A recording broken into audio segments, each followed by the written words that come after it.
La République démocratique du Congo connaît désormais la date des élections. La présidentielle et législative auront lieu le même jour, le 27 novembre 2016. Un scrutin qui dépend de plusieurs contraintes, selon le chef de la commission électorale. Des propos qui ont crispé un peu plus encore l'opposition. Un récit François-Xavier Freland.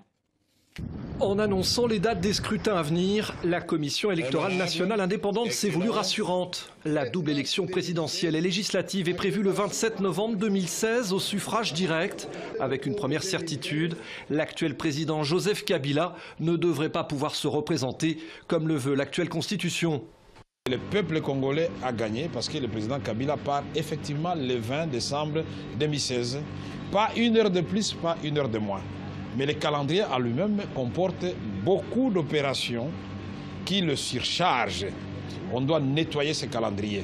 En effet, le calendrier prévoit aussi plusieurs autres scrutins importants à partir d'octobre prochain, tous au suffrage indirect, entre autres les élections municipales ou provinciales, mais aussi celles très importantes des gouverneurs et des sénateurs.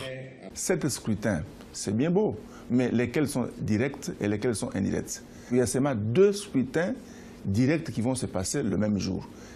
Les autres, là, ce sont des scrutins indirects qui dépendent des scrutins directs.